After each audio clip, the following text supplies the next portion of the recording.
3, 2, 1, va. Hoy estamos con Marian Folmer. Ella es host del podcast Alternativa Evolutiva, el cual debería ser tu podcast de salud en tiempos del cólera. Tanto en él como en sus redes sociales se encarga de hacer una tarea de divulgación científica en profundidad sobre la perspectiva de la salud en relación a la lógica de la evolución. Muchas gracias por venir, Mari. ¿Cómo estás? Bueno, muchas gracias a vos por la invitación, la verdad, un honor estar acá y bueno, me encanta que sigamos construyendo entre todos, bueno, esta cultura del podcasting que es hermosa y que la verdad que es una forma de aprender súper valiosa para mí y que ya se está desarrollando un montón en castellano, que empezó como empiezan muchas cosas en inglés, pero bueno, yo soy muy consumidora de contenido en audio y me encanta como herramienta de aprendizaje y bueno, así que es un gusto que lo sigamos profundizando y bueno, me alegro mucho de haberte inspirado lo suficiente como para estar acá hoy. Es que la verdad el laburo que venís haciendo me encanta, siempre que encuentro en las redes, incluso las conversaciones que estuviste teniendo están muy buenas. El podcast tiene 10 capítulos, están, pero con tremendos Es nuevito, profesionales, nuevito. pero conseguiste tremendos profesionales de de distintos lugares del habla hispana y eso está buenísimo también, la capacidad de conectar bueno, con gente de todos lados y con tremenda información para dar. Te quería preguntar un poco, porque aparte de las entrevistas que realizas, también tenés tu newsletter, la verdad es que no sé cómo se pronuncia, y, y escribís un montón de posteos sobre la salud en relación a la biología y a la evolución. Quería saber un poco cómo llegaste a lo largo de tu vida a este estilo de vida, a estos conocimientos. Bueno, fue un poquito un camino bastante largo, siempre estuve en la búsqueda de la salud de distintas maneras, siempre estuve muy conectada con mi alimentación, con la nutrición en general, con la búsqueda de el bienestar, sobre todo el bienestar mental. Siempre me interesó mucho, bueno, cómo hacer para que mi salud mental sea lo mejor posible, qué puedo hacer para prevenir mis enfermedades. Nunca me creí esa em, de que todo es, digamos, hereditario o de que estás condenado a ciertas enfermedades y bueno, veo mucho eso arraigado en la población. Yo nunca lo tuve, siempre tuve esa búsqueda interna de mayor bienestar y, y bueno, por una serie de acontecimientos en la vida me fui encontrando con distintas si se quiere, visiones de la salud. Por un lado, em, fui por mucho tiempo vegetariana porque, digamos, también mi búsqueda en ese momento iba mucho por el medio ambiente, conectaba con muchas personas ambientalistas, que bueno, uno también va guiando sus decisiones por lo que va encontrando en su entorno, muchas veces no tiene toda la información en el 100% a todo momento, entonces bueno, pasé por varias etapas de distintos approaches, distintos enfoques de la salud, hasta que, bueno, me encontré con este enfoque de la salud funcional, de la medicina integrativa. Siempre leí mucho, muchísimo, y también, bueno, estudié un tiempo em, biotecnología, estudié biología también, entonces siempre tuve una mirada bastante desde la química, desde las ciencias duras, de la, de todo lo que leía, desde el laboratorio, desde el método científico y no tanto desde la ciencia social, que es por ahí lo que predomina en nuestras instituciones educativas, entonces, en lo que es salud. Entonces, por ahí siempre tuve como el ojo más crítico ahí y fui buscando, bueno, el por qué funcionan y por qué no funcionan ciertos enfoques de salud, y me encontré con que la medicina funcional o la medicina darwiniana o evolutiva, que eh, basa sus descubrimientos o sus enfoques en utilizar la biología y la historia evolutiva del ser humano como filtro para decidir qué enfoques utilizaron los pacientes y cuáles no. Decidí que la iba a probar porque me parecía muy lógica, me parecía que tenía mucha fuerza y mucha evidencia, tanto de muchas personas que lo estaban probando y que a los cuales, digamos, los cuales obtenían resultado, y también mucha evidencia científica. Entonces, bueno, lo empecé a probar en mí, empecé a leer mucho sobre eso, a leer, bueno, hay muchos libros escritos eh, que solo quizá no están tan famosos, pero muchos sí también, pero hay mucho escrito, no es algo nuevo. Eh, También hay muchos profesionales que están divulgando sobre esto, pero bueno, no es tanto el alcance, por ahí yo digo muchos, pero porque tengo el sesgo de que estoy metida en el ambiente, en el entorno de eso, pero por ahí no es tan conocido, o si hablas con el vecino o con el que tenés al lado, pero bueno, eh, empecé esa búsqueda y la verdad es que me cambió la vida totalmente. Yo venía con una permeabilidad intestinal grande, que me había llevado a bastantes trastornos de ansiedad, de depresión, un montón de cosas que fui desarrollando, y bueno, con este enfoque eh, cambió todo, cambió totalmente además de mi manera de tomar decisiones, eh, también mi bienestar, obviamente, y la forma en que me organizaba los días, la forma en que yo vivía estudiar, sacar la mejor nota posible, comer muchas veces al día, porque era algo que todos los que buscábamos salud supuestamente hacíamos. Eh, Exigirme constantemente un montón de cosas, vengo de una cultura de la productividad y la autoexigencia muy grande, entonces bueno, empecé a valorizar mi salud mucho más desde otra perspectiva, y bueno, la verdad que los cambios fueron enormes y eso me motivó mucho a transmitirlo de alguna manera, si bien fue una crisis muy grande porque yo dejé varias carreras, estuve como en la búsqueda de qué hacer mucho tiempo, pero bueno, realmente la fuerza que me dio el hecho de este cambio que pude generar en mi vida para que otras personas no pasen el sufrimiento que pasé yo, digamos, fue mucho.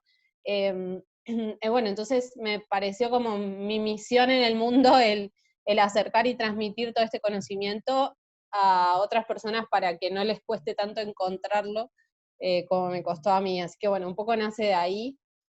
Y, y después, ¿qué hacer? Se fue dando en la acción, o sea, se fue dando, empecé a escribir en Instagram y siempre me gustó mucho escribir, siempre escribí mucho, y de escribir en Instagram pasó a ser tener una página, y de tener una página pasó a ser un podcast, y bueno, ahí estábamos, fluyendo, soy muy nueva todavía, pero definitivamente lo mío es la comunicación y la transmisión de conocimiento, me gusta mucho, lo disfruto, así que bueno, vamos en ese camino a ver qué hacemos. Wow. Wow, abriste un montón, tenemos para charlar un rato largo. El- la verdad es que comparto mucho de lo que decís desde el punto de vista de que en la academia el enfoque de la salud está totalmente tomado desde una perspectiva de las ciencias sociales, que muchas veces o sea, sentí que se quedaba corta, pero hasta que recién el año pasado no me encontré con este muchacho Agustín Warner, el cual tiene un mensaje muy fuerte respecto a la alimentación y al estilo de vida que llegamos en la sociedad moderna, eh, el cual por ahí se contrapone un poco con nuestros principios evolutivos. Al principio, cuando me lo encontré, dije, esto es muy lindo, divertido, pero sonó raro porque no lo había escuchado nunca. Y después, a la vez, tenía una lógica muy fuerte. Eh, y bueno, tal vez podemos empezar un poco, después seguimos abriendo de lo que me dijiste recién, un poco con la teoría base, creo que es esta, me dijiste, de la discordancia evolutiva. Ujú. Em, la discordancia evolutiva A veces se le llama teoría, pero digamos, es una forma de ver las cosas o un enfoque, le diría yo. La discordancia evolutiva, digamos, bueno, es casi un hecho, pero digamos que postula que, bueno, hay estímulos a los que nuestros antepasados estuvieron expuestos por muchísimo tiempo, estímulos que son del mundo natural o del mundo antes de que lo modifiquemos tanto nosotros como especie, eh, especie que, digamos, no hay otra especie en el mundo quizá que haya modificado tanto su entorno como nosotros. Nosotros construimos un entorno totalmente artificial, no es que haya una diferencia demasiado definida entre natural y artificial, pero digámosle artificial a construido por nuestra propia especie o modificado. Nosotros modificamos muchísimo el entorno y esto hizo que nos separemos mucho de los estímulos que estuvieron durante toda nuestra historia evolutiva. Es decir, si nosotros miramos al género Homo, podemos encontrar cosas bastante parecidas, las cosas desde hace 2 millones de años más o menos. Y recién, bueno, hace 200, 300 mil años dominamos el fuego, después hace recién 10.000 años fue la revolución agrícola que empezamos a poder, digamos, ser sedentarios, a establecer aldeas, a empezar a comer cereales, a empezar a hacer una selección artificial de los granos, por ejemplo, y de los vegetales en general. Recién hace 200, 300 años empezamos a hacer, bueno, después de la revolución industrial, a generar alimentos totalmente diferentes a partir de materiales aislados, o sea, de alimentos que no tienen matriz. Es decir, cuando vos hablas del azúcar, por ejemplo, estás hablando de un extracto de un alimento natural, no estás hablando de algo que vos encuentres en la naturaleza. Si bien es natural, no está en ningún lado sin matriz.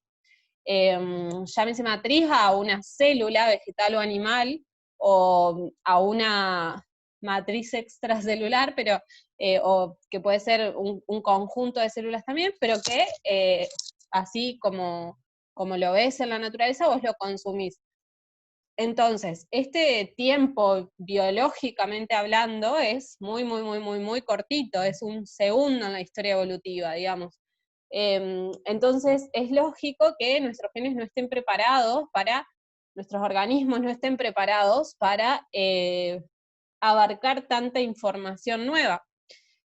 Pensá también que para que se produzca una adaptación en una especie, por ejemplo, tiene que pasar bueno, que se genere una característica heredable, que esa característica quede pegada en algunos individuos, esos individuos tengan descendencia, esa descendencia vaya transmitiéndose, esa información vaya transmitiéndose a través de generaciones, digamos, hasta si tiene suficiente poder, digamos, llegar a toda la población. En una población que está dispersa por todo el mundo, es imposible que se genere una adaptación como especie. Es imposible, se puede generar alguna adaptación que, digamos, sobreviva en alguna población o algo así, pero es muy difícil que a nivel especie nosotros logremos lidiar con estímulos tan novedosos en tan poco tiempo biológico. Entonces, bueno, esta discordancia evolutiva es eso, digamos, es que existe una fricción entre lo que nuestro organismo espera o, digamos, para lo que está adaptado y los estímulos a los que nosotros nos exponemos o dejamos de exponernos. Por ejemplo, dejamos de exponernos a los ciclos estacionales, o sea, al invierno y al verano y a la primavera y al otoño. Nosotros, si bien seguimos teniendo estaciones, tenemos calefactores y aire acondicionado, por lo cual estamos casi todo el tiempo en la misma temperatura.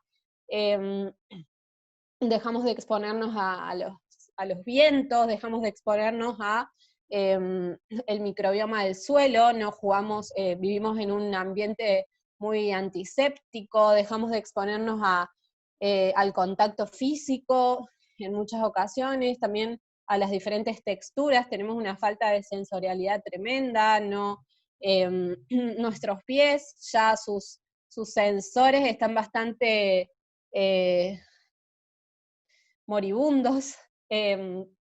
Bueno, y así también nos exponemos a estímulos nuevos que son muy novedosos y en general son sobreestimulantes para los sistemas de recompensa que tenemos afianzados, como por ejemplo, bueno, los videojuegos, las luces artificiales que separan espectros de luz diferentes a los que estamos acostumbrados, y bueno, ni hablar de los alimentos hiperpalatables que estimulan sensaciones nuevas para nosotros, y que eso hace que haya, digamos, un sobreestímulo del cerebro que hace que se genere una super respuesta y que después, bueno, se produzcan un montón de cambios a nivel cerebral y a nivel conductual en las personas, que hace que tomemos peores decisiones y bueno. Entonces, básicamente es eso, es la diferencia entre los estímulos esperados y los estímulos a los que estamos expuestos, que no son gratis. Estas diferencias generan fricción en nuestro organismo y disfunciones en general y bueno, algunos tipos de sufrimiento. Ah, es, la verdad es un montón, está buenísimo. La primera vez que escuché algo así, sin poder conectarlo con una rama de pensamiento en general, fue estudiando biología humana en la Facu. Vimos que el organismo humano tiene como 10 mecanismos hormonales para resistir la falta de alimento. Entonces, por eso se pueden lograr distintos tipos de ayuno, hasta llegar incluso a los 30 días por ahí sin ingerir alimento, que el cuerpo sobrevive. Porque a lo largo de nuestra historia evolutiva, que es mucho mayor al tiempo que vivimos en civilización, vivimos muchas etapas de no tener el alimento constante. Entonces tuvimos que evolucionamos para poder resistir eso. Pero solo tiene una hormona para un mecanismo para resistir el sobrealimento, porque nunca hubo. Y esa hormona es la insulina, y por eso el problema tremendo que tenemos con la diabetes, que es al tener exceso de comida, el cuerpo no sabe cómo procesarla, y bueno, ese fue un primer ejemplo bien concreto de, de esta línea de pensamiento, que hace un sentido muy profundo.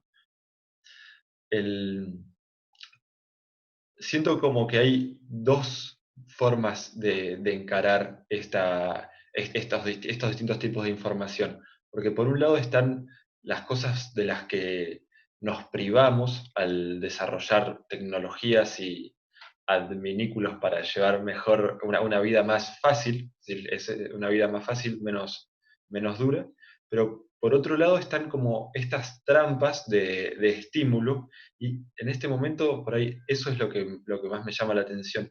Mencionaste algo acerca de los videojuegos y la comida. ¿Cómo es eso que...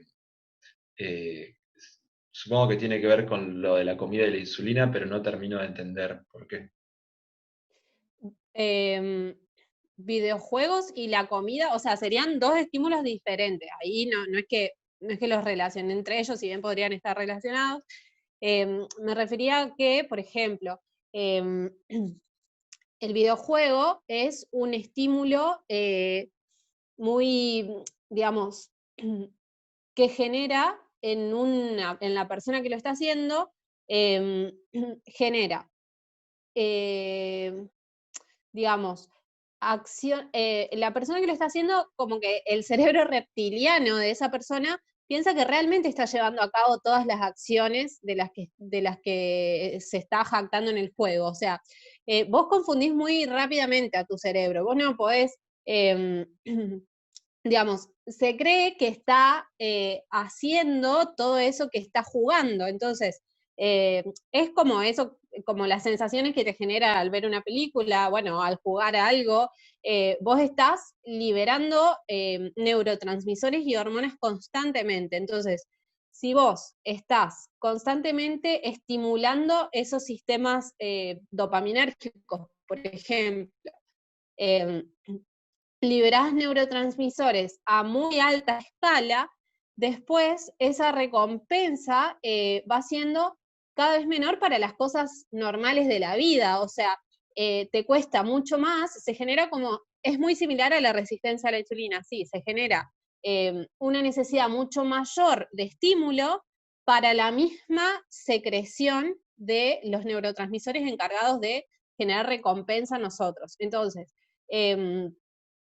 digamos, después de mucho tiempo de exposición a ciertos estímulos, ese estímulo cada vez me genera menos, se produce un acostumbramiento, digamos, y me genera cada vez menos satisfacción. Entonces, si cada vez necesito un estímulo más grande para llegar a la misma satisfacción, eso me lleva a una desmotivación hacia el mundo real y a una desmotivación hacia el mismo videojuego que tengo que llenar con más videojuegos, por ejemplo, en el caso de los videojuegos o de cualquier otro estímulo. Y bueno, en el caso particular de los videojuegos, al conjunto de pasar más tiempo haciendo esa acción, yo estoy pasando más tiempo de una forma hipocinética o con ausencia de movimiento, estoy más expuesto a las luces artificiales, estoy a colores brillantes, entonces todos esos estímulos tienen un impacto a nivel de cómo yo voy a dormir, de las decisiones que voy a tomar para alimentarme, del tiempo que voy a tener o las ganas que voy a tener o no de entrenar o moverme. Entonces, incluso de la motivación para vivir que voy a tener o para llevar a cabo las acciones de la vida cotidiana. Entonces, bueno, así como ese estímulo genera, digamos, em, no me sale la palabra, consecuencias claves en las acciones que yo voy a ir tomando día a día, así muchos otros. Y esto va generando un círculo vicioso de que cada vez necesito más de esta misma acción para generar la misma satisfacción y cada vez tengo menos tiempo para llevar a cabo otras acciones que también me podrían generar satisfacción a la vez que construyen mi salud y no las estoy pudiendo hacer porque no puedo lograr que me generen recompensa así como me la genera ese videojuego o esa luz o ese color. Así que bueno, es un poquito eso. Ah, claro, explico una pequeña cosa para los amigos conspiracionistas. El cerebro reptiliano pertenece a una teoría de, bueno, también tiene que ver justamente con a la lógica de la evolución. Al salir, más o menos, no la tengo 100% aceitado, pero es como al comienzo de la vida terrestre, eran todos reptiles. Los reptiles en algún momento, con ese funcionamiento del cerebro, que son estímulos muy básicos del presente, de la supervivencia, alimento, reproducción y no mucho más, lucha-huida. En algún momento se evoluciona al cerebro de los mamíferos, el cual desarrolla el sistema límbico con la amígdala, que incluye las emociones y la memoria.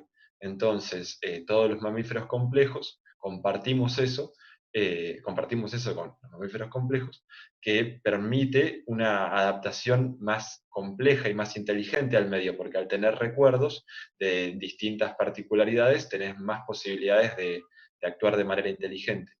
Y por último, siempre fallo con los números, pero bueno, la verdad es que capaz que vos sepas mejor que yo, X cantidad de tiempo, empezamos los sapiens a desarrollar la neocorteza, que es la última capa del cerebro, de las tres capas, que permite pensar en futuro, permite desarrollar proyectos, planes, muchas cosas más, entre ellas crear videojuegos que, eh, que después, bueno, por esto que decís, al sobrecargarnos de estímulos, generan que perdamos interés por la vida cotidiana, porque evolucionamos en un ambiente evolucionamos en la naturaleza, la cual es hermosa y está llena de misterio, pero tiene un ritmo infinitamente más despacio, más lento, que el que te podés encontrar jugando un counter con los pibes y recagándote a tiros todos los días.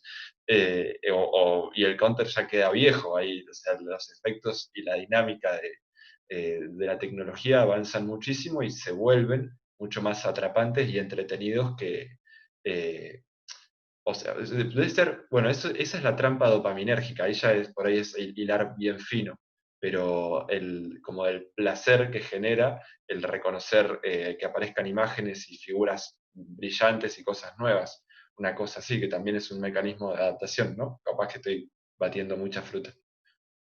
También, en general, o sea, esto es una teoría, o sea, es un modelo explicativo, no es que ni que tenemos tres cerebros, ni que uno se fue sustituyendo por el otro, ni nada de eso, sino que, como vos bien dijiste, bueno,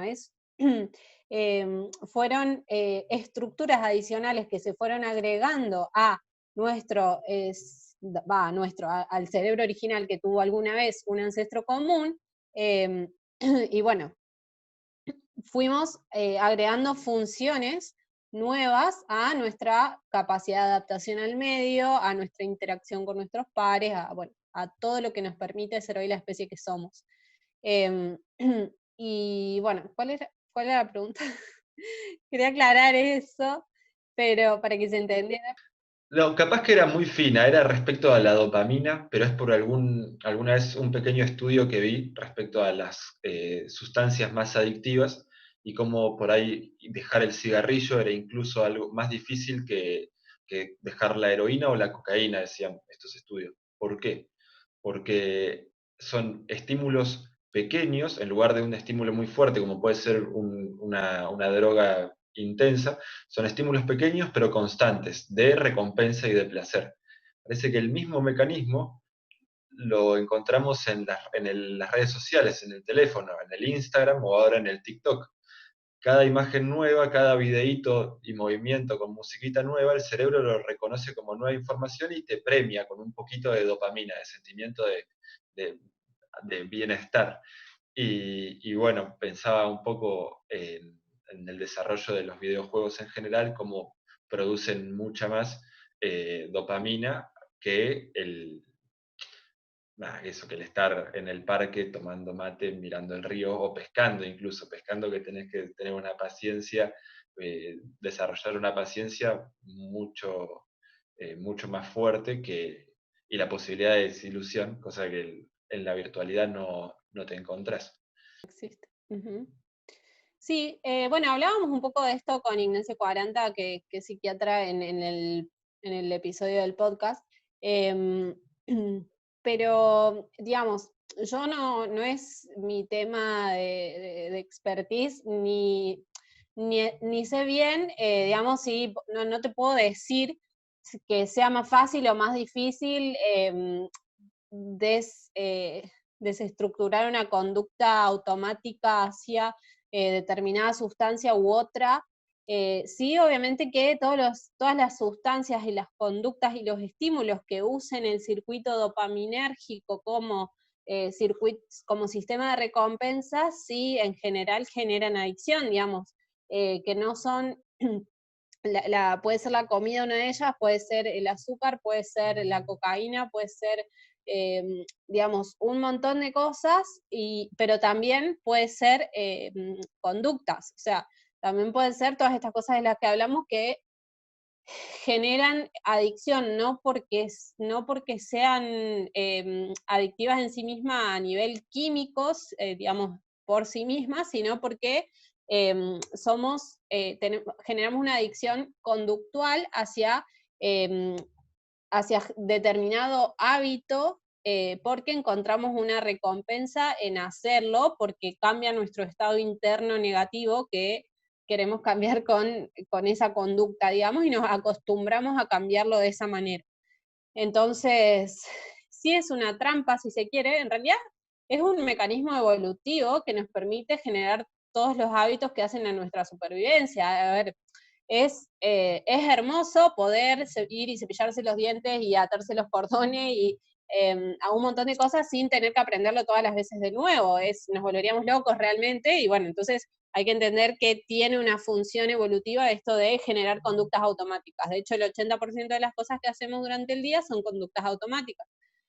Pero bueno, hay que entender que jugando un poco con esto, podemos también usarlo a nuestro favor para lograr objetivos, que en general es un poco lo que todos estamos buscando, creo yo. Así nuestro objetivo sea generar nuestra propia paz mental. Creo que es importante entender que hay formas de atacar estas conductas automáticas, reforzar las que queremos y tratar de debilitar un poco las que no queremos. Y bueno, también saber que a medida que cada repetición que hagamos de estos estímulos que nos sobreexcitan, nos sobreestimulan, y generan un montón de dopamina, em, como los videojuegos o cualquier otro estímulo hiperestimulante, em, cada repetición que hagamos va a forjar esa red neuronal que hace que ese patrón se siga repitiendo como conducta automática, y eso va a hacer que nuestro craving, nuestro ansia, nuestro antojo por generar esa conducta, una vez que nosotros sentimos la necesidad o vemos una señal o tenemos un estado interno de energía baja que hace que deseemos eso con mayor fuerza. Cuanto más veces lo hayamos repetido, bueno, más fácil va a ser que lo volvamos a repetir. Entonces la práctica de el decir que no a eso, o la generación de otra conducta alternativa en reemplazo de esa, bueno, también va a ser necesaria repetirla por bastante tiempo hasta que se genere también otra conducta automática que la pueda suplantar. Totalmente, totalmente. Lo he vivido en carne propia con el entrenamiento, con distintos periodos de mi vida en los que arrancar a entrenar es la parte más difícil, y las primeras semanas son duras, y en un momento es como si se agarrara un impulso, un momentum, y que ya cuando ya arranqué, de repente empiezo a ir solo y a desearlo para ir a encontrarme con toda esa felicidad que me da entrenar, que son hormonas, esos estímulos endógenos que te produce, o sea, no es una sustancia exterior, pero ciertas actividades hacen que se produzca, que se liberen ciertos neurotransmisores, ciertas hormonas que te hacen sentir bien. Y sí, lo conozco. Y después vacaciones, me voy, no entreno, y cuando tengo que volver, cuesta de vuelta. Hay que construirlo nuevamente. Ujú. Total, ni hablar. Y respecto a la alimentación, entonces, tengo varias preguntas. Por un lado, podemos empezar con la comida adulterada y procesada, y la diferencia con la comida natural, o natural sí. Esa sería una. Y después, por otro lado, en relación el tema del grano y de los vegetales. Y los efectos por ahí no tan positivos que tienen, o sea, los efectos eh, contradictorios. Ok, bueno.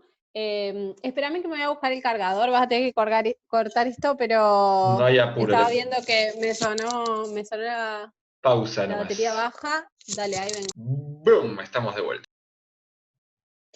Bien, en cuanto a las diferencias entre los alimentos naturales y los alimentos artificiales o un poco deleterios, em, lo que hablábamos de que, bueno, hay varias cosas. En primer lugar, lo que hablábamos de la matriz. O sea, un alimento artificial no tiene matriz, y muchas veces, em, por un lado, a veces el veneno viene con el antídoto, como por ejemplo en el caso en el caso clásico de las frutas que tienen tanto azúcar como fibra, em, que entonces esta fibra hace que la glucosa o la fructosa en realidad digamos, entre más lentamente en el hígado y no lo sobrecargue tanto y no genere un efecto tan grande en eh, en la lipogénesis de novo en general. Por otro lado, tenemos el caso de, bueno, no sé, de las nueces o los frutos secos que vienen en una super cáscara, con otra super cáscara afuera, que entonces la dosis que vos podés comer de ese alimento encontrado en la naturaleza es bastante menor que si ya lo tenés procesado y ni hablar en forma de harina.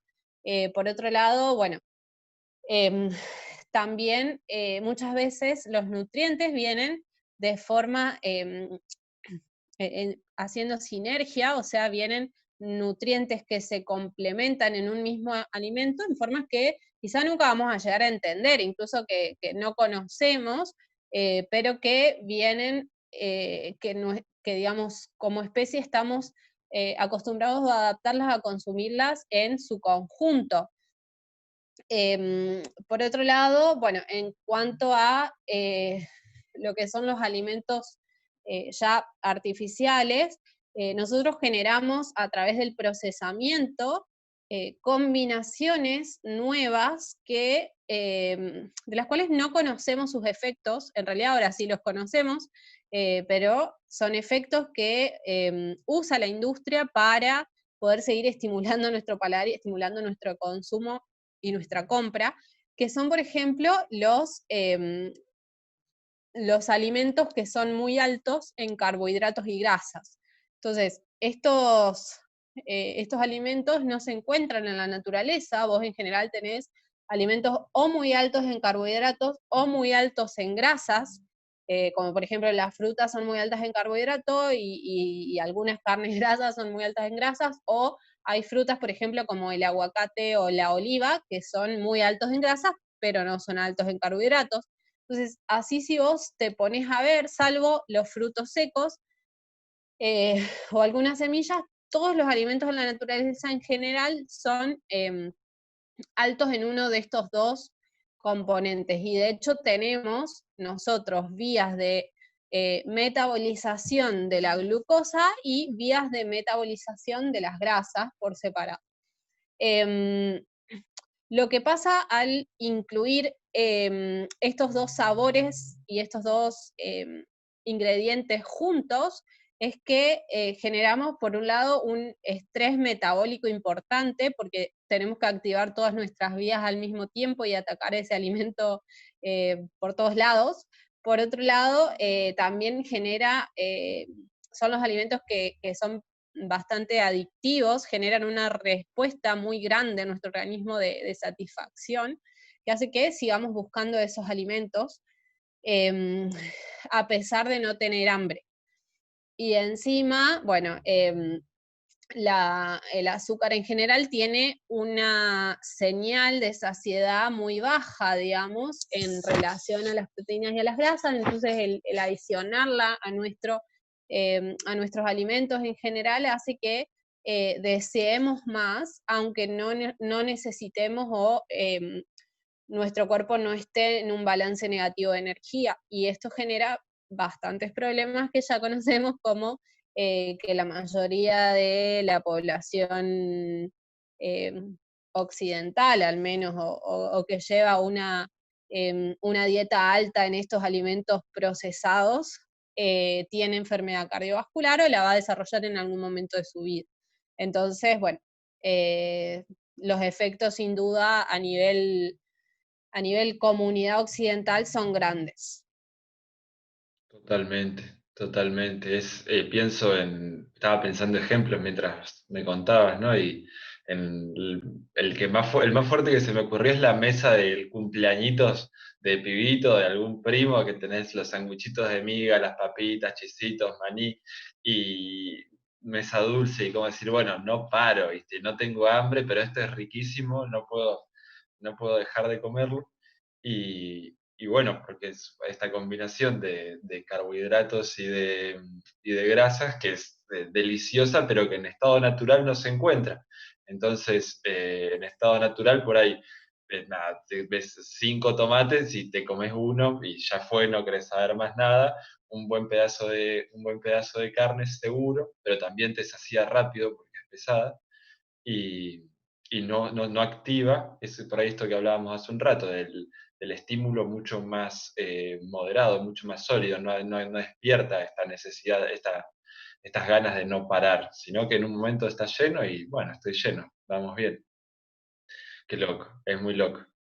Y 100% para la venta, porque lo estudiás y decís, bueno, hago las galletitas todo día así y voy a vender 1.000.000 porque son irresistibles.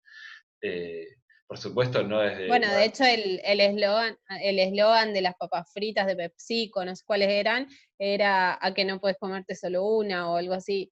Y parece inocuo, pero no lo es, o sea, porque vos estudiaste para hacerlas de esa forma, y lo estás, que la sociedad en su conjunto acepte un eslogan como eso, bueno, habla mucho de nuestras prioridades, ¿no?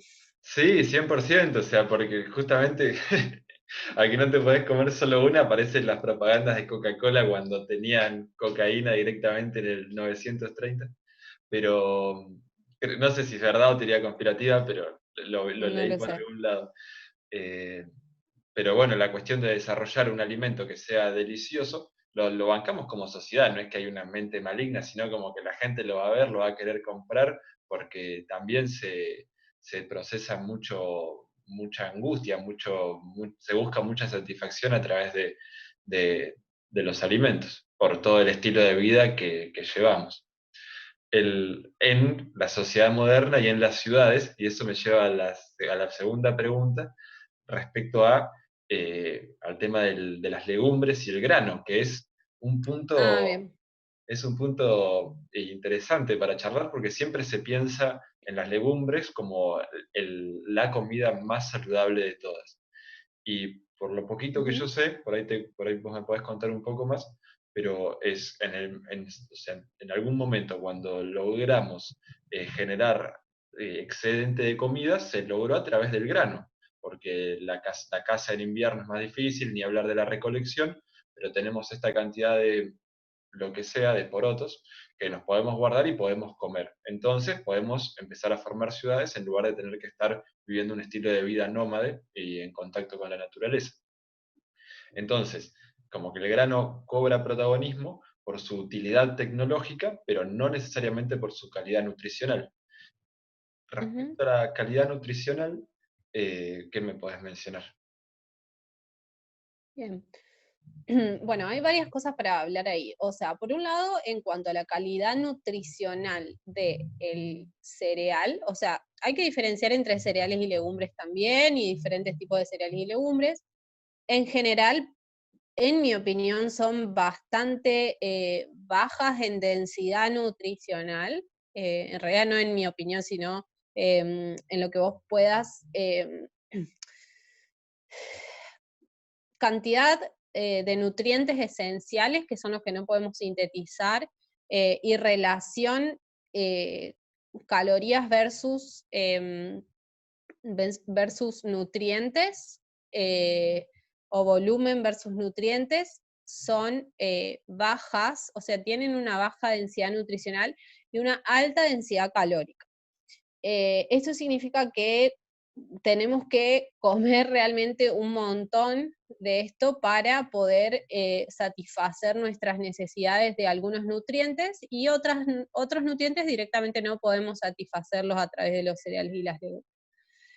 Por otro lado, bueno, los cereales en general tienen un alto índice glicémico, sobre todo si están refinados, lo que hace que nuestra respuesta sanguínea y nuestra respuesta metabólica sea bastante indeseada. Por otro lado, bueno, son bastante altos en antinutrientes, que son em, lectinas, oxalatos, ácidos, distintos tipos de sustancias químicas que la planta utiliza para defenderse de sus depredadores y que pueden generar problemas intestinales de distinta índole. Eh, las legumbres también, pero las legumbres tienen más bajo índice glicémico y suelen tener más proteínas y más densidad nutricional que los cereales. Ahora, estoy hablando de densidad nutricional y de cómo me afecta a mi salud personal, lo que no niega que a nivel comunidad podamos beneficiarnos del consumo de ciertas legumbres, por ejemplo, que yo creo que por eso es que se habla tanto de esto de las legumbres son lo más saludable del mundo, porque en realidad eh, sirven como respuesta socioeconómica a una falencia de alimentos altos nutricionalmente. Para mí quizá no sea la mejor estrategia del mundo, pero creo que es un poco esa la estrategia, el decir son lo mejor porque son baratas y son mejores que la harina y el azúcar, lo cual sin dudas es así, que son también otros alimentos baratos.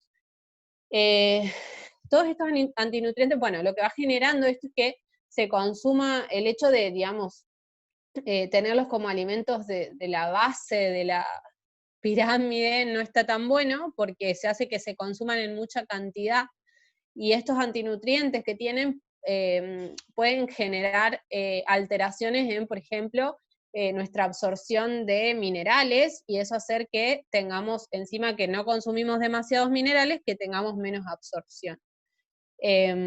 Pero también está que la forma de consumir estas legumbres y cereales puede cambiar y puede mejorar su perfil nutricional a través de la fermentación, el germinado, distintas formas de preparación de estos granos que son ancestrales y a los cuales nuestro organismo maneja mucho mejor. Entonces, yo no los descartaría por completo, sobre todo por la cuestión sociocultural tan arraigada que tienen, pero no los elegiría como base de mi alimentación, sin dudas que no. Ahí va, ahí va. O sea, a las lais y las todis las descartamos, pero a algunas legumbres ancestrales no, me gustan. No, no, al final, eh, o sea, es loco. Para mí, en lo personal, estos cambios que fui haciendo en mi alimentación, en el ejercicio, en las horas de sueño, es increíble el estado emocional. Se trata de eso, ¿no? De cómo me voy sintiendo. Justamente lo hago por eso, por cómo me va mejorando el día a día. Fueron procesos muy graduales, buscando una cosita primero, después otra, ¿viste? Por ahí hablo con amigos y es como, me dicen, Fran, vos estás re loco, ¿viste? No comes azúcar, no tomas gaseosa, te vas a dormir temprano, entrenas todos los días, etcétera, etcétera. Y digo, imposible hacer así, vivir así, ni ganas, porque es una forma de vida súper sacrificada. Eh, lo que siempre trato de decirles es que justamente el que no lo hice, si es un proceso por ahí de mucho tiempo en el que se van modificando pequeñas cosas, hasta que ahora no, o sea, ni ganas de tomar gaseosa, la veo y no me gusta, me sobrecarga el paladar. Está bien que tuve una crianza que fue bastante direccionada para este sentido, en ese sentido. Así que por ahí un poco de ayuda hubo.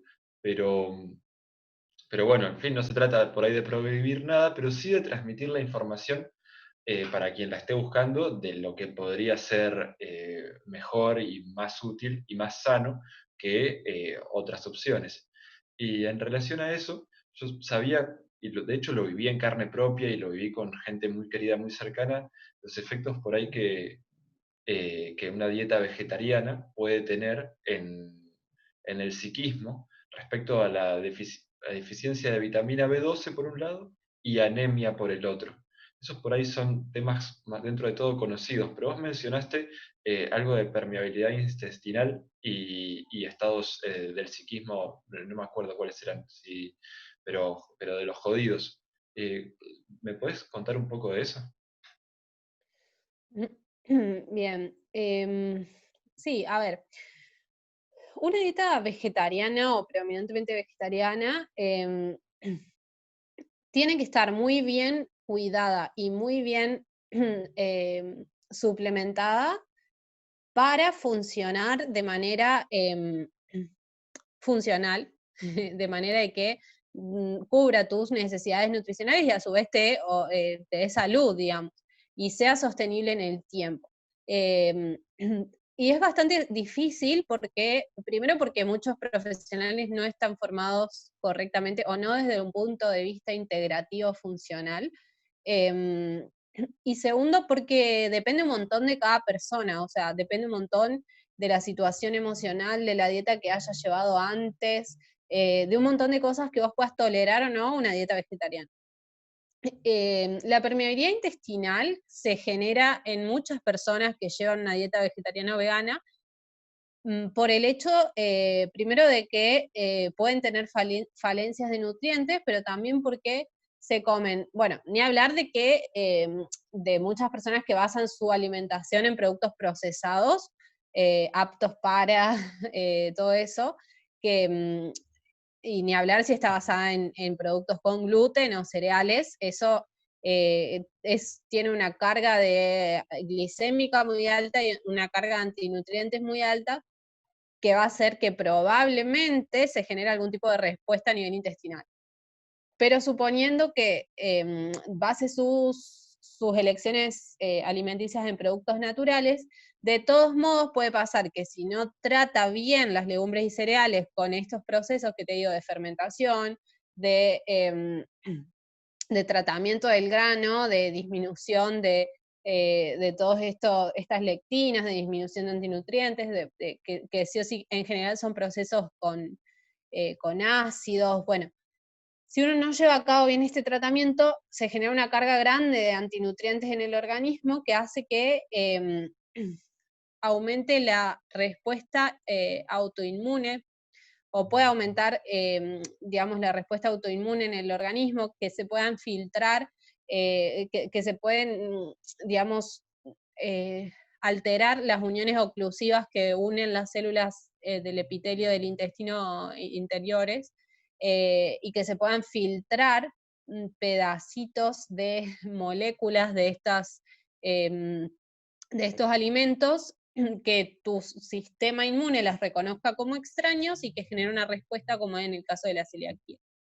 Entonces, también esto se puede filtrar a otros sistemas corporales, otros órganos y tejidos, y generar enfermedades en otros lados. Entonces, em, cuando se lleva una dieta vegetariana, hay que sí o sí asegurar la salud de la pared intestinal. Y no es fácil, no es fácil. Y a su vez también hay muchos, bueno, a ver, hay que diferenciar también para mí si alguien quiere llevar una dieta vegana vegetariana por decisiones a nivel éticas para sí mismo. Obviamente que le va a ser peor estar llevando una contradicción en su vida y estar comiendo algo que no quiere comer, que el hacer una dieta vegetariana vegana bien planteada. O sea, de eso yo no tengo dudas y no, a ver, hay mucho, en este sentido, por ahí yo no me identifico con el nombre paleo, con el nombre este o lo otro, porque hay mucho, mucho odio, hay mucho enojo, muchas cosas raras de parte de las personas que promulgan por ahí esto, y a mí eso no me termina de cerrar, no me gusta, porque creo que hay mucho más, somos mucho más aparte de nuestra alimentación, y que también nos alimentamos de pensamientos y de acciones y de ideas, y todo eso también suma a la hora de tus respuestas a nivel salud. Entonces, también es mucho más fácil llevar una dieta omnívora de manera saludable, porque tenés muchas más herramientas para construir tu propio conjunto de nutrientes, digamos. Entonces, hay muchas cosas, por ejemplo, no solamente la B12, sino la taurina, la creatina, hay la vitamina K2,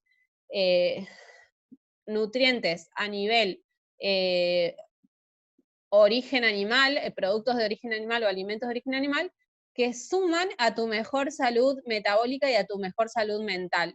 Y es muy fácil obtener una dieta completa en nutrientes a través del omnivorismo, y porque nos es muy natural y nos es muy intuitivo también, es una dieta que es saciante, es una dieta que es muy completa a nivel nutricional, y que casi que te promete salud si la haces em, a nivel de alimentos naturales. Y no pasa lo mismo con la dieta vegetariana, que sí no es para todos, que sí tiene que estar muy bien cuidada y suplementada, y que, bueno, es muchísimo trabajo para mí personalmente también. Pero no quiere decir que no se pueda hacer o que no haya formas de hacerla, digamos. Eso es opinión personal construida en base a un montón de cosas que yo fui estudiando, cosas que fui leyendo, que fui viendo y experiencia de personas que me han contado. No es tampoco una verdad desde ningún punto de vista, o sea, es a lo que yo he podido llegar hasta ahora, digamos. Totalmente, ¿no? Y aparte es verdad lo que decís del planteo ético, y de la experiencia que tiene que recorrer cada persona eh, bueno, para ir formando su camino y su experiencia. Yo mismo viví el vegetarianismo por 2 años, en parte cuestión ética, hay, en parte porque me brindaba estados de meditación y mucho más fuertes que eh, cuando comía cualquier tipo de comida, incluso más fuertes que ahora que estoy haciendo una dieta más evolucionista, en base a la Ujú. lógica. Supongo que por ahí no sé qué tendrá que ver y por qué tendrá que ver, tal vez con la ligereza de estómago, cierta facilidad para procesar los alimentos, y también por estar menos alimentado, mucho más flaco, por ahí hasta 8 o 10 kilos más flaco, requería menos ingesta de alimento. La sangre por ahí se iba más al cerebro que a la panza. Pero por supuesto, hay, bueno, estamos como cultura viviendo momentos muy locos y hay crisis ecológica que se viene y por supuesto que, que está bueno que se empiece a pensar un poco en eso. De todas formas, yo en lo personal confío en que le podamos pegar la vuelta a un estilo de vida más en base a la naturaleza, pero también con por ahí la agricultura biodinámica y completa, pero ya se irá Sí, viendo. claro, yo de hecho por muchos años sostuve una alimentación vegetariana porque creía en ese momento que era lo más ecológico y lo más sostenible a nivel ambiente, pero hoy no creo lo mismo, o sea, yo creo que, a ver, mi investigación personal me ha llevado a personas maravillosas y a em, estudios maravillosos que me mostraron que no era necesario y que incluso era indeseable, porque bueno, partamos de la base de que los ecosistemas no funcionan sin animales, o sea, no hay ecosistemas sin multiplicidad y diversidad de organismos, o sea, un monocultivo no es un ecosistema sano, y ni hablar de, bueno, de que necesitamos de los rumiantes y necesitamos de los mamíferos y necesitamos de los hongos, y de una diversidad de microorganismos grande para poder reconstruir los suelos, para poder generar ciclos de carbono completos. Entonces, yo no soy experta en el tema, quiero hablar en esto de mi podcast, de hecho es algo que me mueve un montón porque hay mucha gente hablando de ecología, pero poca gente que realmente se dedique a reconstruir ecosistemas, y son esas a las personas que hay que ir a preguntar qué es lo más sostenible y qué es lo más ecológico. No a nosotros que estamos en las ciudades y que no tenemos nada que ver con la producción de alimentos. De hecho, bueno, la otra vez escuché un estudio de Estados Unidos que calculaba más o menos que, no sé, pero no me acuerdo bien cuánto era, pero creo que el 2% de la población estadounidense estaba involucrada en la producción de alimentos directamente, o sea, en el campo, en la tierra, cultivando o haciendo ganadería o lo que fuere.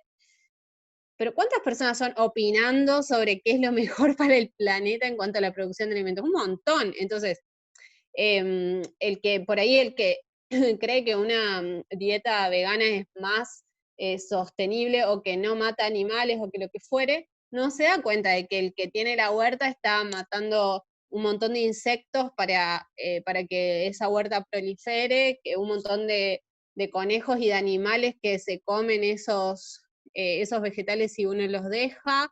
Em, Entonces, digamos, hay que confiar en la palabra de, ni siquiera de los políticos y los académicos y los activistas, sino en las personas que realmente están en el trabajo de la tierra y en los científicos que investigan ecosistemas, y no de la industria de la alimentación, ni que hablar de los molinos, ni que hablar de la industria, del Ministerio de Agricultura o lo que fuere. O sea, hay que ver más allá de los intereses económicos y ver más allá de nuestros propios sesgos y de nuestro desconocimiento. Hay que ir a buscar respuestas un poco más profundas a esos interrogantes que me parece que están a la orden mundial hoy, y que es re importante buscarles respuesta y tenerlos en cuenta, no solo la salud individual, sino la salud ecosistémica, pero con un poco menos de sesgos.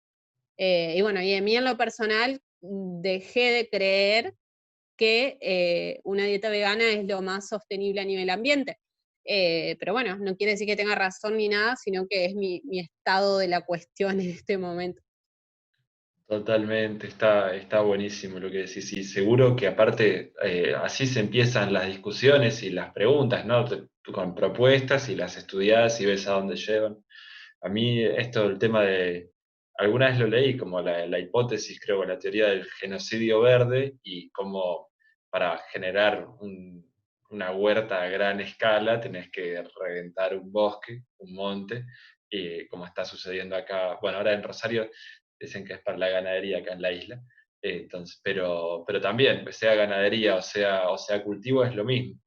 Y bueno, va a haber que buscarle la vuelta para ver cómo nos organizamos. Y la forma de hacerlo es empezar a hacerlo es teniendo estas conversaciones y estas discusiones, así que son siempre bienvenidas. Che, te quiero hacer una pregunta más porque me interesa mucho y ya por ahí se está Bueno, haciendo tarde y te dejo ir.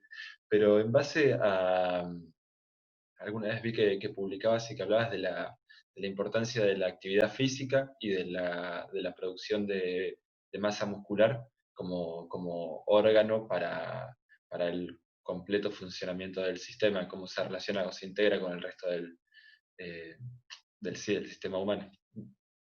Si ujú. tenés algo para contarme en base a eso.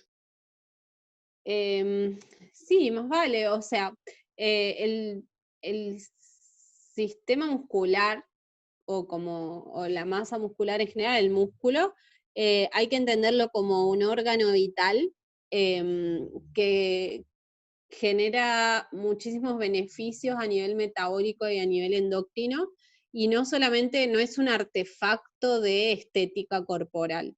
Entonces, yo creo que en eso hay mucho desconocimiento y por eso por ahí he escrito sobre eso. Eh, pero bueno, de hecho, la sarcopenia, la pérdida de masa muscular es una de las cosas que hace que la población mayor, la población de adultos mayores tenga muchos problemas de salud. No es en realidad, no se debe en realidad a su edad, sino a esta pérdida progresiva de masa muscular que se va haciendo a través de la vida por la falta de estímulo de fuerza o de resistencia en la vida sedentaria. Entonces, em, el músculo genera citoquinas antiinflamatorias. El músculo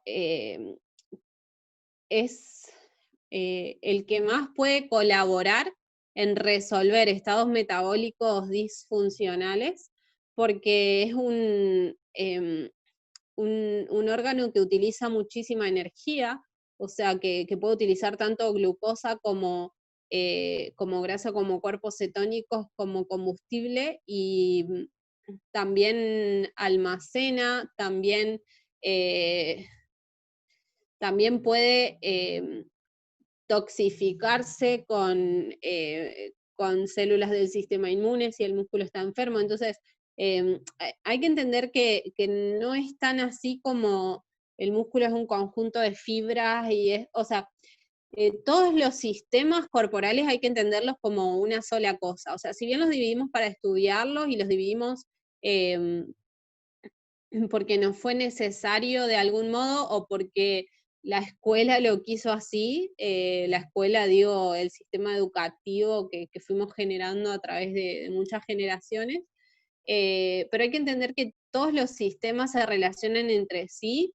y que hay muchas células que están, como las del sistema inmune, que están en todo el organismo a la vez, si bien tienen sus órganos particulares.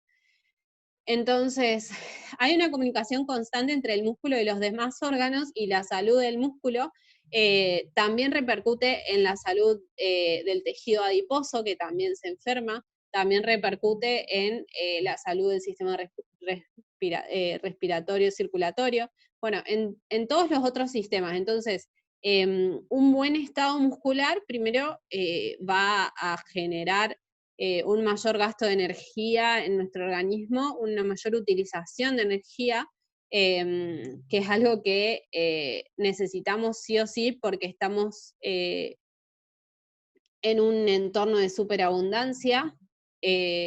Por otro lado, bueno, la buena salud de los músculos repercute también en una buena salud ósea, porque digamos que la actividad de resistir contra una fuerza, como puede ser levantar un peso pesado, hace que tu cuerpo entienda que necesita huesos fuertes y sea el entrenamiento de fuerza o el levantar objetos pesados es el único estímulo que realmente mejora la salud ósea, digamos, porque por más suplemento de calcio, por más suplemento de magnesio, por más eh, colágeno y caldo de huesos que tomes, si vos no generás un estímulo que le diga a tu cuerpo, necesito hueso, no lo generás.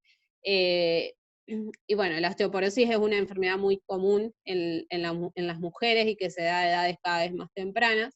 Entonces, bueno, las repercusiones que tiene la salud muscular y ósea en general y los beneficios que tiene el nivel de el entrenamiento de fuerza a esa altura son un montón, sobre todo a nivel desinflamación de tejidos y de órganos, que bueno, eso, la inflamación crónica es una de las, quizá de los problemas más comunes que tenemos y que a cada uno le afecta de manera particular en su órgano más débil, pero en general lo que tenemos es inflamación sistémica, dada por toda esta discordancia evolutiva que hablábamos. Y el músculo, la actividad muscular tiene capacidad desinflamatoria, entonces es clave que la estimulemos.